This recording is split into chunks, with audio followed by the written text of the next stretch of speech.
ওই ফেরেশতারা এখনো আছে, তাদের শরীরে শক্তি আছে, তাদের জোয়ানি আছে, তারা কি ইচ্ছা করলে এখন আসতে পারে? আসতে বলেন পারে? আল্লাহ যেই আল্লাহ বদরের যুদ্ধে মদত করেছেন, নুসরত করেছেন, জিবরাইল আমিনকে ফেরেশতাদের বহর দিয়ে পাঠিয়েছেন, সেই আল্লাহ এখন আছে তো? আল্লাহর কি পাওয়ার কমছে? শক্তি কমছে? না, যেমন ছিল তেমনই আছে। আসতে বলেন আছে নাই? পরিষ্কার ভাষায় বলতে চাই, একটা কথা বারবার ইদানিং বলতেছি, ভালো করে মনে রেখেন। গত 16 ডিসেম্বর আমাদের পার্শ্ববর্তী রাষ্ট্রের মিস্টার মোদী সাহেব বক্তব্য দিয়েছেন, হিন্দুস্তানের বিজয়, এটা হিন্দুস্তানের বিজয়, বাংলাদেশের বিজয় নয়। অর্থাৎ 71-এ তারা আমাদেরকে সহযোগিতা করেছেন, এই জন্য বিজয়টা তাদের হয়ে গেছে।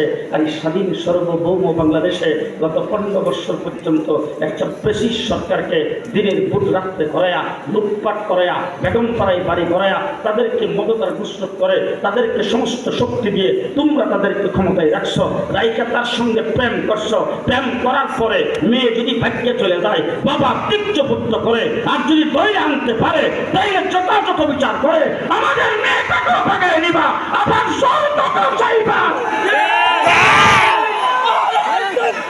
আল্লাহু আকবার, আল্লাহু আকবার, ইসলামের কুকুরে হুঁশিয়ার সাবধান। পরিষ্কার ভাষায় বলছি যে বাংলাদেশের বিজয়, 71 মুক্তিযুদ্ধ আমরা করেছি, রক্ত আমরা দিয়েছি।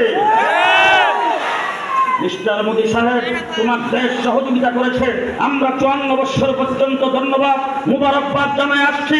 জেনে রাখো, বাংলাদেশ স্বাধীন সার্বভৌম দেশ। আমরা তোমার দেশ বড়, তোমার রাষ্ট্র বড়, তোমার অস্ত্র বেশি, তোমার জনবল বেশি, তোমার শক্তি বেশি, তোমার সেনাবাহিনী বেশি, তোমার যুদ্ধ বেশি, তোমার কি আছে পারমাণবিক অস্ত্র, সেইটা দেখার টাইম আমাদের নাই। আমরা মুসলমান, বদরের যুদ্ধের সৈনিক।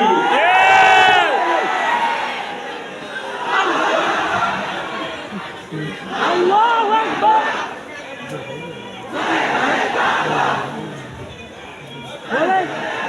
আমরা বদরের যুদ্ধের সৈনিক। আমরা বদরের যুদ্ধে যারা যুদ্ধ করেছেন তাদের উত্তরসূরি, আমরা খালিদ বিন ওয়ালিদের উত্তরসূরি, আমরা আমির হামজার উত্তরসূরি। আমরা প্রয়োজনে ইসলামের জন্য কেটে টুকরা টুকরা হয়ে যাব, তবে কোনোদিন ভারতের সামনে মাথা নত করব না। তারা প্রস্তুত? মিস্টার মোদী সাহেবকে বলবো, আমাদের বাংলাদেশ নিয়ে কথা বলতে হইলে একটু আফগানিস্তানের দিকে তাকাইবা। পৃথিবীর সবচেয়ে বড় শত্রু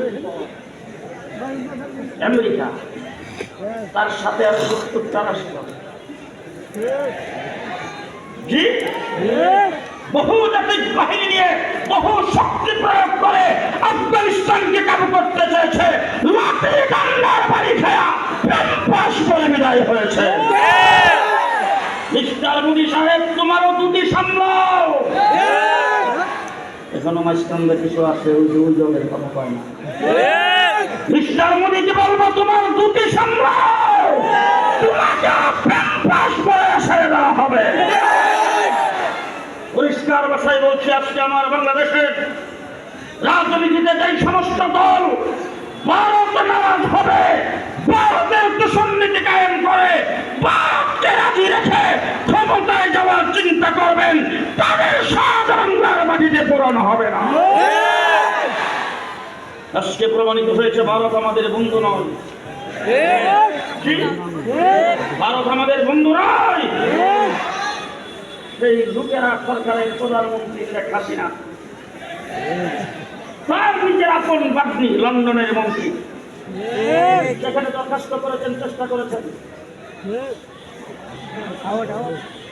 সেখান থেকে আউট। তাকে সেখানে যাইতে দেয় নাই, অস্ট্রেলিয়া দেয় নাই, আমেরিকা দেয় নাই, কানাডা দেয় নাই, বিশ্বের কোন দেশ এমন একজন প্রধানমন্ত্রীকে, এমন একজন ব্রিটিশ সরকারের প্রধানকে জায়গা দেয় নাই। তুমি তাকে জায়গা দিয়ে প্রমাণ করেছ বাংলাদেশের বন্ধু নয়, বাংলাদেশের শত্রু। আমার দেশকে তলাবিহীন জুড়িতে পরিণত করেছে তোমার সহযোগিতায়। 54 বছর পর্যন্ত ধন্যবাদ জানিয়েছি, সামনেও জানাবো। তবে কথাবার্তা সোজা হয়ে বলবো। আমাদের মুখ শোনাইলে আমরা বলতে বাধ্য হব, পশ্চিম পাকিস্তানি আমাদের দেশে যুদ্ধ করার জন্য আসছিল, সেখানে গোলাবারত নিয়ে আসছিল, বাড়ি অস্ত্র শস্ত্র নিয়ে আসছিল, বিভিন্ন দামি জিনিসপত্র নিয়ে আসছিল। যুদ্ধের যখন শেষ হয়েছে, আত্মসমর্পণের পরে তারা একটা কিছু নিয়ে যেতে পারে নাই, কিন্তু বাঙালি জাতি একটা পায় নাই, সব তোমরা লুটপাট করে নিয়ে গেছ। 54 বছর পর্যন্ত আমাদেরকে তিস্তার পানিতে মারছে।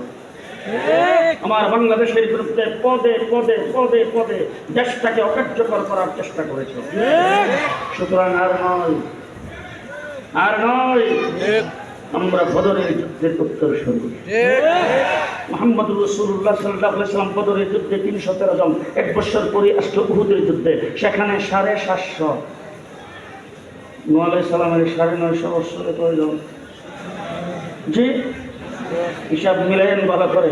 বদরের যুদ্ধের পরের বছর উহুদের যুদ্ধ, সেখানে 750 ষষ্ঠ হিজরিতে 6 বছরের মাথায় রাসূল সাল্লাল্লাহু আলাইহি ওয়াসাল্লাম উমরা করতে যাইতেছিল সুলে হুদাইবিয়া নামক জায়গায় রাসূলকে বাধা দেওয়া হয়েছে। সেখান থেকে রাসূল একটা চুক্তিপত্রে আবদ্ধ হয়ে সেখান থেকে ফেরত এসেছেন। সেখানে উম্মতের সংখ্যা 1400। অষ্টম হিজরিতে রাসূল বিজয়ের বেশে মক্কা নগরীতে প্রবেশ করেছেন ফুল পাওয়ারে। সেখানে উম্মতের সংখ্যা 10,000। দশম হিজরিতে আরফার ময়দানে দাঁড়াইছেন উম্মতের সংখ্যা 1,24,000।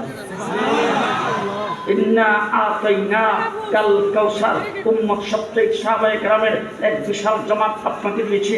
বলে কেমন করে দিয়েছি? ও হাবিব, ও উম্মত, ভালো করে শুনে রাখো, আমি রব্বুল আলামিন আমার প্রতিনিধি নবী দুনিয়াতে প্রেরণ করেছি 1,24,000। আর আমার হাবিব হলেন রাহমাতুল লিল আলামিন। আমার হাবিবের প্রতিনিধি সাহাবী, তার সংখ্যাও 1,24,000।